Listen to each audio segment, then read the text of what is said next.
Hello again, everybody! Zack Attack is here with the Atakline for Thursday, January 24th, 2013. Alright, let's kick it off with some movie news about Star Wars. Yes, ever since Disney bought out Lucasfilm back in October and announced that there will be, yes, never thought I would say this, Star Wars Episode VII. Rumors have been flying about who was going to direct the film. Many Star Wars geeks were rumored and most were denied. Now there's been reports that director JJ Abrams, known for his projects like Alias, and also, hate him or not, director of the Star Trek films, the newly refranchised Star Trek films, is being asked to do the Star Wars film Episode VII. Well, it makes sense, right? Like, he kind of refreshed the Star Trek franchise, and who better to do that the same to the Star Wars franchise? So let's see what JJ Abrams does for the film, rumored to be coming out in 2015. No details about the plot or anything yet, but at least we know now there is a director for Episode VII. I've seen the first 3 episodes, seen bits of the episodes 4, 5, and 6. So we'll see what happens in Episode 7. We'll probably find out more info later. Now, on with album release dates on 2 groups. Well, 2 artists. 1 group and 1 artist. First off, an album release date that's been kind of anticipated for the last couple of weeks. The release date of Justin Timberlake's new album, The 2020 Experience. As we all know, 2 weeks ago, Justin Timberlake released with highly anticipation the first single from the album, Suit and Tie. Now, despite the mixed reception for it, the single did debut at number 84 and now is in the top 5 this week on the Billboard Hot 100, as I said on yesterday's Atakline at number 4.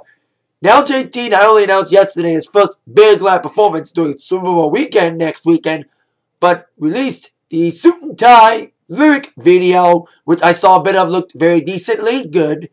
And in the video, it says, the 2020 experience coming soon. It's like a blip of a second at the 5-minute mark of the video, by 5 minutes and 20 seconds.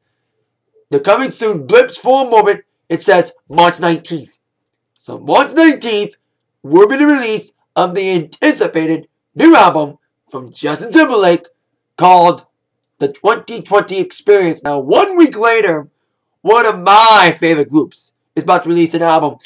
JT, of course, as we all know, was nominated for a lot of Grammys a couple years ago.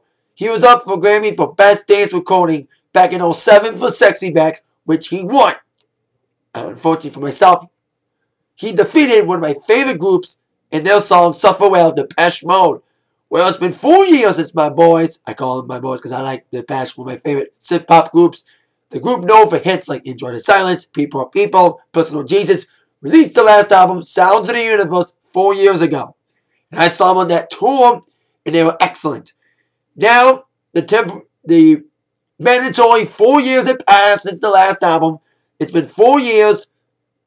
The new norm in between the Depeche Mode albums since Songs of Faith and Devotion 20 years ago in 1993.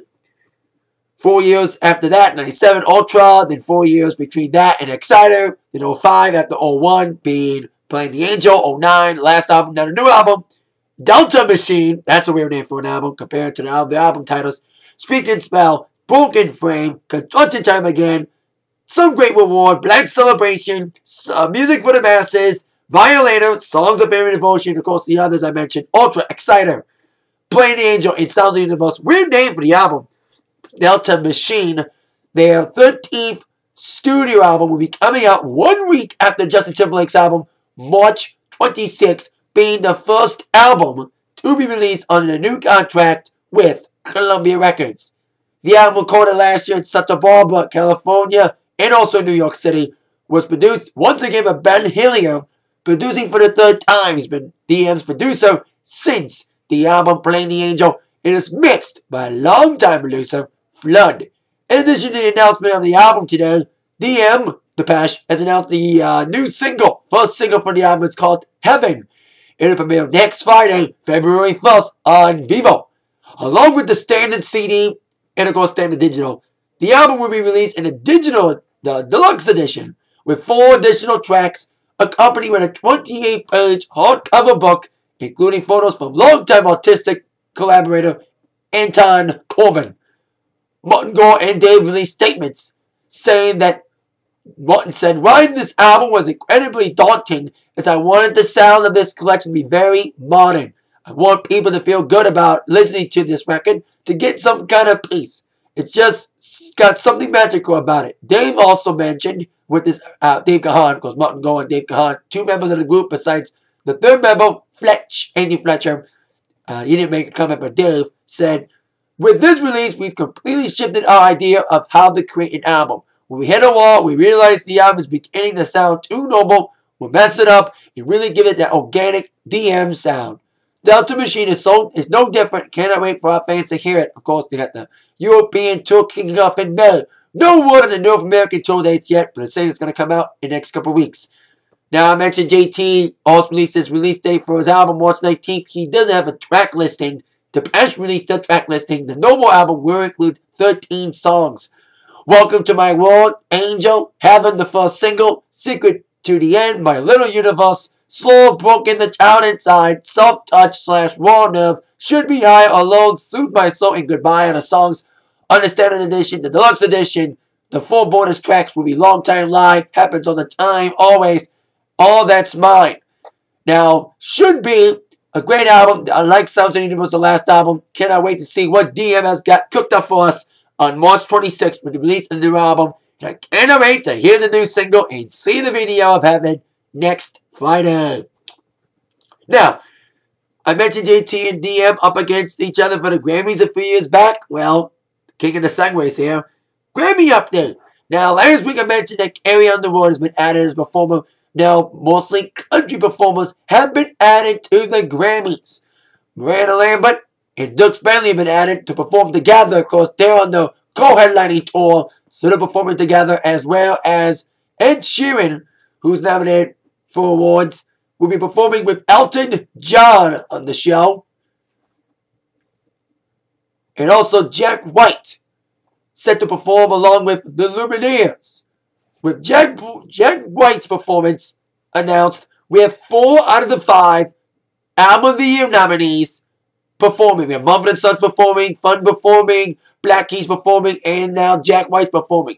Frank Ocean, we still need to hear about if he's performing or not. If he is, it'll be 5 out of 5 for Album of the Year nominees. Of course, besides the Album of the Year nominees, and of course, previously announced, people include Rihanna, Taylor Swift, as well as the people I just mentioned. So there you go. That's some new performance for the Grammys taking place Sunday, February 10th. So there you go. Can't wait for the Grammys. Now on with Modern Family review of last night's show. It was very dramatic, modern. Not as funny as usual. Still, decent episode. It was all about Gloria's baby's christening. They argue about the name, which was a family tradition, and basically the whole theme of the episode was all about trying to be the nice guy. No matter how good you try to be, no one appreciates it in the end. Like, Jay's been nice to Gloria, and his mother-in-law doesn't appreciate it, and he finds out that he was trying to hit on Gloria's sister instead of Gloria. And then Phil tries to be nice to the kids, but the kids ruin their lives. Phil does, blah, blah, blah, blah, blah. We're trying to help. So it's an okay episode. There's no new episode next week, but it should be an okay modern after last week's great baby episode. This week's episode kind of makes me think it was as dramatic as a Glee episode now. That it's like, this reminds me of Glee now. More dramatic, less comedy, but hopefully Modern can bring back the laughter in 2 weeks.